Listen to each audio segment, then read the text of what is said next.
नमस्कार, मेरा नाम है साजिब और आप देखना शुरू कर चुके हैं नेक्स्ट 9 न्यूज पॉलिटिकल बाइट। और अब देखिए कि उत्तर प्रदेश की सियासत में अखिलेश यादव के लिए मुश्किलें लगातार खड़ी होते नजर आ रही हैं। उनके सामने लगातार चुनौतियां जो है वो बढ़ती जा रही है।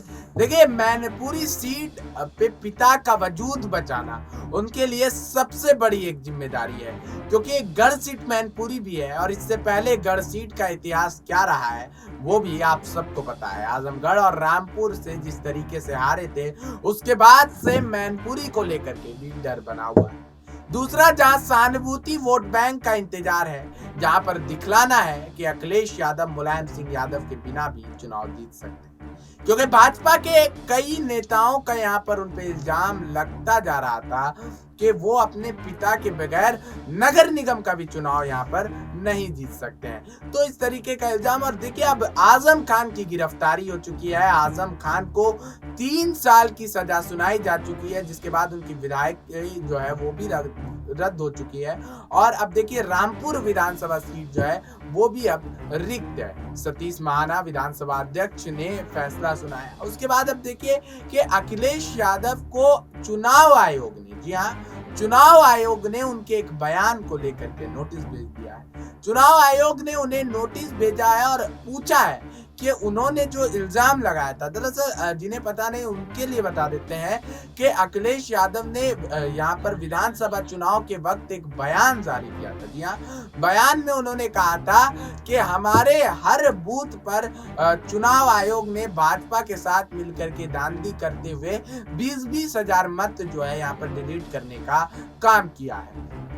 इसके बाद देखिए कि उत्तर प्रदेश में सियासत गरमा गई, लेकिन चुनाव आयोग को काफी ज्यादा लेट रियलाइज हुआ कि हम पर लांछन लगाया जा रहा है। और अखिलेश यादव को अब जाकर के, जब अखिलेश यादव चौतरफा घिरे हुए हैं, उस समय अखिलेश यादव को नोटिस जारी किया और पूछा है कि एक पुख्ता सबूत के तहत बयान यहाँ पर अपना दीजिए और लिखित में बयान दीजिए कि आपने आखिर किस विनय पर ये बात की। तो इन सभी मुद्दों पर चर्चा करने के लिए हमारे साथ हमारी खास सहयोगी नेहा मौजूद हैं। इनसे चर्चा करेंगे तमाम मुद्दों पर जो अखिलेश यादव के सामने आने वाली चुनौतियां। देखिए, अखिलेश यादव जो है नेहा भी यहाँ पर उन्होंने जो बयान दिया था, उन्होंने बयान में कहा था कि चुनाव आयोग भाजपा के साथ मिल करके धांधली कर रही। क्या लगता है आपको, कितना सही है बयान? देखिए, यहाँ पर उत्तर प्रदेश की अगर मैं बात करूँ तो शायद उत्तर प्रदेश में ये कहना गलत नहीं होगा कि हर चुनाव में धांधली होती है, चाहे वो विधानसभा चुनाव हो, या फिर वो नगर निगम का चुनाव हो, या कोई भी आप चुनाव उठा लीजिए। उत्तर प्रदेश की विधानसभा चुनाव के दौरान आपने सुना भी होगा कि वाराणसी में एक गाड़ी के अंदर, एक ट्रक के अंदर ईवीएम मशीन पकड़ी गई थी, तब ईवीएम का धांधली पकड़ी गई थी यहाँ पर। तो देखिए, बिल्कुल सही बात है, अखिलेश यादव अगर इस चीज को कह रहे हैं, देखिए, तो उनके पास कोई पुख्ता सबूत होगा, तभी तो वो इस चीज का दावा कर रहे हैं कि यहाँ पर धांधली हुई है। मतलब चुनाव आयोग ने जो उनके ऊपर यहाँ सबूत दिखाने के लिए उनको नोटिस भेजा था कि आपने किस बिहाफ पे ये कह दिया कि बीजेपी ने वोट काट दिए मुस्लिम वोटर्स के। तो देखिए, यहाँ पर उसकी प्रतिक्रिया अखिलेश यादव ने दी है। उनके पास कोई पुख्ता सबूत जरूर होगा जिस पर इन्होंने इतनी बड़ी बात कही, और एक बार नहीं, 2-2 बार इस बात को रिपीट किया है कि धांधली हुई है। और देखिए, बिल्कुल सही बात है, धांधली हुई होगी तभी यहाँ पर अखिलेश यादव कहते नजर आ रहे हैं। और तो देखिए कि अभी आजम खान भी यहाँ पर गिरफ्तार हो चुके हैं और अखिलेश यादव को यहाँ पर नोटिस भी मिल चुका है। एक तरीके से अखिलेश यादव की विधायकी पर भी जो है यहाँ पर तलवार लटक रही है। तो अब देखिए कि आजम खान जा चुके हैं। आगामी जो उपचुनाव है, गोला गोकर्णनाथ सीट को लेकर के चुनाव, तो इस पर क्या कुछ असर पड़ेगा आजम खान की गिरफ्तारी और विधायकी रद्द होने पर?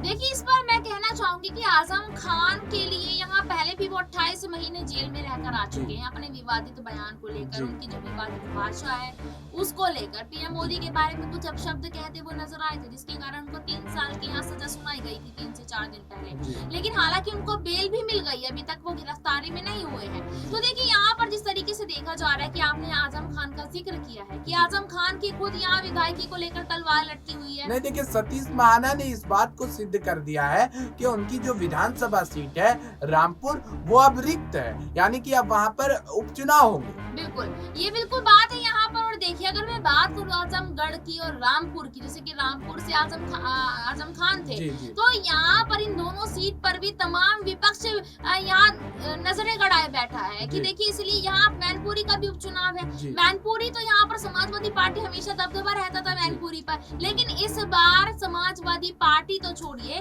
मैनपुरी सीट पर विपक्ष की आंखें खुली हुई है कि अखिलेश यादव के हाथों से जब आजमगढ़ और रामपुर निकल गया था तो वो मैनपुरी भी छोड़ देंगे, क्योंकि अखिलेश यादव के बस की नहीं है जीतना। पिता के भरोसे हमेशा चुनाव लड़ते थे, अब पिताजी का साया हट गया तो कैसे जीत पाएंगे। तो देखिए, यहाँ पर रामपुर सीट पर भी इसलिए बार बार कहा जा रहा है कि रामपुर पर भी यहाँ समाजवादी पार्टी के हाथ से रामपुर भी निकल चुका है, अब मैनपुरी भी निकल जाएगा। तो यहाँ पर विपक्ष के पास बोलने के लिए बहुत सारा मसाला हो चुका है। जी, तो अब देखिए कि मैनपुरी सीट को लेकर के देखो, आपको नहीं लगता है नेहा कि चौतरफा अखिलेश यादव गिरते जा रहे हैं? एक तरफ आजम खान है, फिर गोला गोकर्णनाथ सीट है, मैनपुरी सीट है, तो कहीं आपको ये तो नहीं लग रहा कि विरोधी दल की ये रणनीति है अखिलेश यादव को कमजोर करने के लिए? क्योंकि अभी देखिए कि कुछ समय पहले ही पिता का साया सर से गया।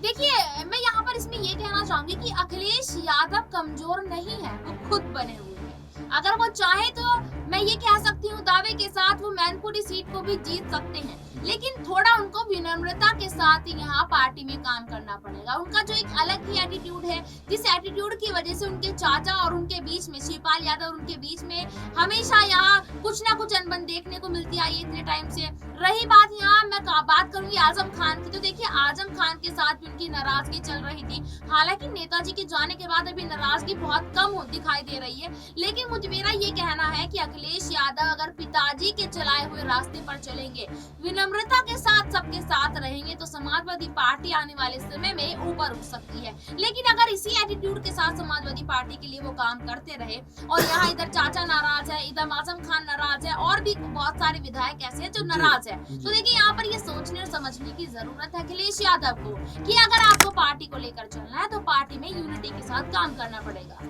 जी, तो अब देखिए कि यहाँ पर एक आखिरी सवाल मेरा आपसे रहेगा नेहा कि शिवपाल यादव तो जब से मुलायम सिंह यादव का निधन हुआ है, अखिलेश यादव के साथ तमाम चीजों को लेकर के बने हुए हैं, और उनका बयान जिस तरीके से आ रहा था कि अखिलेश यादव में नेताजी का नक्श नजर आता है, और ये सारी चीजें वो कहते हुए नजर आ रहे थे, और उसके बाद अटकलें लगाए जा रहे थे कि अब इन दोनों के बीच जो पुरानी लड़ाई थी उसमें सुलह हो जाएगा। लेकिन गोला गोकर्णनाथ विधानसभा उपचुनाव को लेकर के जो यहाँ पर स्टार प्रचारकों की सूची जारी की गई, उसमें यहाँ पर शिवपाल यादव का नाम नहीं था। तो इसके बाद देखिए कहीं ना कहीं जो है यहाँ पर जो विराम लग गया, सुलह की खबरें जो आ रही थी उसमें पूर्ण विराम लग गया। तो क्यों आखिर अखिलेश यादव शिवपाल यादव के साथ सुलह क्यों? देखिए यहाँ पर ये चीज देखनी बहुत जरूरी है कि जब से यहाँ निधन के बारे में पता चला था मुलायम सिंह यादव के, और जो यादव परिवार का हवन हुआ है, वहां तक हर तस्वीर में आप शिवपाल यादव को अखिलेश यादव के बगल में बैठा देख सकते हैं। शिवपाल यादव की तरफ से पहल हो चुकी है ये नाराजगी खत्म करने की, लेकिन अखिलेश यादव की तरफ से अभी तक नहीं हुई है। और ये क्यों नहीं हुई है इस पर कहना अभी सही नहीं होगा, क्योंकि अखिलेश यादव पता नहीं कौन सी रणनीति बनाकर चल रहे हैं। हालांकि शिवपाल यादव यहाँ अपने भतीजे का साथ देने के लिए तैयार है, लेकिन अखिलेश यादव वो साथ लेने के लिए तैयार नहीं है। शायद अखिलेश यादव को तब पता चलेगा, आपने वो कहावत सुनी होगी कि जब चिड़िया चुग गई खेत तब पछतावा हो गया। जब समाजवादी पार्टी के हाथ से मैनपुरी सीट भी निकल जाएगी, तब जाकर शिवपाल यादव की यहाँ याद आ सकती है।